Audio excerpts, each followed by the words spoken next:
जय हिंद दोस्तों। कल हम लोग देखे थे जयप्रकाश नारायण के बारे में कुछ विशेष बातें जो पार्ट 1 के उसको दो भागों में जयप्रकाश नारायण की बातों के जो हम लोग उनके जीवनी से संबंधित आदि चीज़ों की भी जानकारी हम लोग देखे थे। उसको हम लोग दो पार्टों में बांट दिए। पार्ट 1 में हमें मतलब बतलाए थे उनके जन्म का हुआ था तो 11 अक्टूबर 1902 ईस्वी को हुआ था, जबकि इनकी पत्नी के नाम देखा गया तो पार्वती थी और इन्होंने ही असहयोग आंदोलन के दौरान अपना पटना कॉलेज से नाम कटवाकर और असहयोग आंदोलन में भागीदारी में भी महत्वपूर्ण भूमिका निभाई थी। दोस्तों यही तक नहीं, जब ये सबने अवज्ञा आंदोलन के दौरान जब ये जेल में बंद थे तो इनकी मुलाकात अच्युत पटवर्धन और मीनू मसानी से समाजवादी नेताओं से हुआ था दोस्तों, जिस कारण से इन्होंने आकर कि क्या समाजवादी भी हो गए थे और सभी लोगों ने मिलकर कांग्रेस समाजवादी पार्टी नामक संस्था के गठन किया था। जो पार्टी थी जिसकी प्रथम अध्यक्ष दोस्तों देखा गया तो बतलाया गया था कि क्या जयप्रकाश नारायण जी को महासचिव के रूप में नियुक्त किया गया था। वही बात करें तो क्या है, भारत छोड़ो आंदोलन के दौरान इन्हें गिरफ्तार करके हजारीबाग सेंट्रल जेल में रख दिया गया था जयप्रकाश नारायण जी को। तो ये किए थे कि दिवाली के अवसर का लाभ उठाकर इन्होंने जेल से दीवार फांदकर ये अपने भाग आए थे दोस्तों।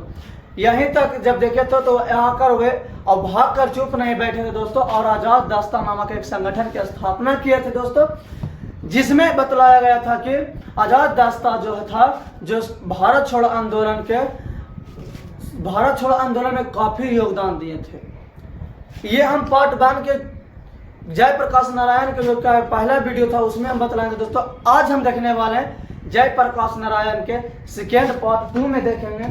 तो इसमें देखेंगे दोस्तों जो कल बतलाए थे उसका रिवाइज कर दिए, आज फिर चलते हैं पार्ट 2 के आधार पर। जयप्रकाश नारायण दोस्तों, जयप्रकाश नारायण जी ने ही सर्वोदय योजना का गठन किया था। सर्वोदय योजना का गठन किए थे।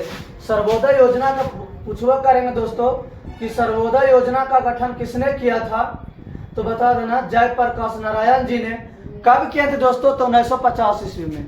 कब किए थे, तो 1950 ईस्वी में। ये सर्वोदय के मतलब होता क्या है?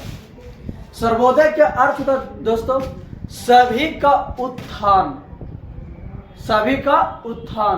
यही सर्वोदय शब्द का सर्वप्रथम प्रयोग महात्मा गांधी ने किए थे। सर्वोदय योजना की गठन किसने किया, तो जयप्रकाश नारायण ने 1950 ईस्वी में किए। जबकि वही सर्वोदय के अर्थ क्या होता है, यह सर्वोदय के शाब्दिक अर्थ क्या होता है, तो सर्वोदय का मतलब होता है सभी का उत्थान। जिनकी प्रयोग सर्वप्रथम, जिन शब्दों का प्रयोग सर्वप्रथम महात्मा गांधी ने किए थे, वही बात करते हैं दोस्तों। जयप्रकाश नारायण ने बहुत सारे और भी योजनाओं का गठन किए थे। इनकी जो कि क्या गठन किया गया था, जो पहला 5 जून 1974 ईस्वी के इन्होंने भी चुनावी के दौरान अपना चुनाव प्रचार में भी अपना एक आंदोलन किए थे दोस्तों। 5 जून 1974 ईस्वी के चुनावी के दौरान में मतलब जिस तरह से पहले वहाँ पर राष्ट्रपति हुआ प्रधानमंत्री हुआ करते थे इंदिरा गांधी, भारत के प्रधानमंत्री हुआ करते थे कौन, इंदिरा गांधी। उनके खिलाफ दोस्तों इन्होंने भी पटना के गांधी मैदान, ऐतिहासिक धरती पर गांधी मैदान में 5 जून 1974 ईस्वी को आंदोलन का आह्वान किए थे। जिस आंदोलन का आह्वान किए थे उस आंदोलन का जेपी आंदोलन या बिहार आंदोलन या संपूर्ण क्रांति आंदोलन के नाम से हम लोग जानते हैं दोस्तों। यानी कह सकते हैं कि संपूर्ण क्रांति के नेता कौन थे, प्रमुख नेता कौन थे, तो जयप्रकाश नारायण होंगे। संपूर्ण क्रांति के नेता हुए थे जयप्रकाश नारायण। उसने संपूर्ण क्रांति आंदोलन कब की शुरुआत कब किए थे, तो 5 जून 1974 ईस्वी के दोस्तों किए थे। इस आंदोलन के मुख्य उद्देश्य था दोस्तों कि इंदिरा गांधी की तानाशाही सत्ता को उखाड़ फेंकना। जयप्रकाश नारायण जी के द्वारा जो आंदोलन चलाया था जेपी आंदोलन, इसका मुख्य उद्देश्य था दोस्तों कि इंदिरा गांधी की तानाशाही सत्ता को उखाड़ कर फेंक देना। इस आंदोलन के दौरान जयप्रकाश नारायण जी ने अपने विपक्ष विपक्ष पार्टियों के एकजुट करने का कार्य किए, जिस दौरान हुए अगली बार जो चुनाव हुए 1977 ईस्वी में लोकसभा के, जिसमें इंदिरा गांधी हर चुनाव हार चुके थे। यानी हम कह सकते हैं कि इंदिरा गांधी सत्ता से बेदखल हो गई, यानी कांग्रेस सत्ता से बेदखल हो गई। यानी दोस्तों इस पे भी कह सकते हैं कि संपूर्ण क्रांति का मुख्य भूमिका क्या था, जेपी आंदोलन का मुख्य भूमिका क्या था, तो इंदिरा गांधी की तानाशाही सत्ता से बेदखल कर देना। जयप्रकाश नारायण जी ने इसका नेतृत्व किए थे। संपूर्ण क्रांति या जेपी आंदोलन कहिए, दोनों एक ही है।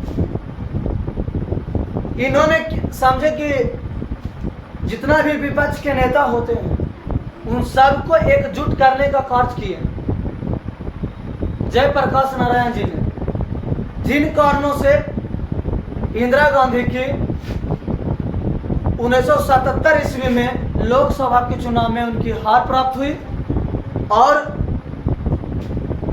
कांग्रेस सत्ता से बेदखल हो गई। दोस्तों वहीं देखा जाए और आगे चलते भर में कुछ ही दिनों के बाद 8 अक्टूबर 1979 ईस्वी को 8 अक्टूबर 1979 ईस्वी की दोस्तों पटना में ही अपने आवास पर जयप्रकाश नारायण जी की निधन हो गए। 8 अक्टूबर 1979 ईस्वी को पटना में भी अपने आवास पर स्थित इनकी निधन हो गए। दोस्तों जयप्रकाश नारायण जी की जब इनके निधन हुए तो निधन के कुछ समय बाद इन्हें मरणोपरांत दिया गया था। मरणोपरांत भारत रत्न पुरस्कार इनको दिया गया था 1999 ईस्वी में। मरणोपरांत का अर्थ था दोस्तों उनके मरने के बाद जो पुरस्कार दिया जाए। तो कह सकते हैं कि जयप्रकाश नारायण जी को भारत रत्न यानी मरणोपरांत के दौरान भारत रत्न का पुरस्कार कब दिया गया था, तो 1999 ईस्वी को। जबकि यही बात किया जाए दोस्तों रेमन मैग्सेसे पुरस्कार इन्हें 1965 ईस्वी में इन्हें दिया गया था। दोस्तों इन्हें मतलब जयप्रकाश नारायण जी को। ये सारी जानकारी जयप्रकाश नारायण जी से संबंधित था। दोस्तों इन सारी बातों को करते हैं अब थोड़ा सा रिवीजन कर लेते हैं। तो सर्वोदय योजना का गठन किसने किया था, तो जयप्रकाश नारायण जी ने कब किया था, तो 1950 ईस्वी में। सर्वोदय शब्द का अर्थ क्या होता है, सभी का उत्थान। इनकी सर्वोदय का प्रथम प्रयोग किसने किया था दोस्तों, तो महात्मा गांधी ने किए थे। इन्होंने ही संपूर्ण क्रांति का आह्वान किए थे। कब किए थे दोस्तों, तो 5 जून 1974 ईस्वी के किए थे। पटना के ऐतिहासिक धरती गांधी मैदान में इन्होंने किए थे। इस आंदोलन के दौरान विपक्ष के नेता के एकजुट करना इन्होंने काफी बहुत ज्यादा भूमिका निभाए थे। विपक्ष के नेताओं को एकजुट किए और इनका एकजुट करने का मुख्य उद्देश्य था कि इंदिरा गांधी की तानाशाही सत्ता को उखाड़ कर फेंक देना।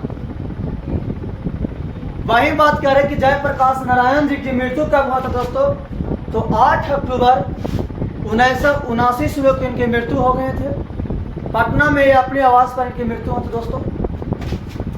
वही बात करें कि इन्हें मरणोपरांत भारत रत्न के पुरस्कार कब दिया गया था, तो मरणोपरांत भारत रत्न का पुरस्कार इन्हें 1999 ईस्वी में दिया गया था। वही बात करें रेमने मैग्सेसे पुरस्कार इन्हें कब दिया गया था, तो 1965 ईस्वी में दिया गया था दोस्तों। ये सारी जानकारी जयप्रकाश नारायण जी से संबंधित थी। अगर जो अच्छा लगा दोस्तों तो कृपया करके आप लोग दोस्तों तक शेयर कीजिए और चैनल को सब्सक्राइब जरूर कर दें। फिर मिलते हैं नेक्स्ट वीडियो में। जय हिंद।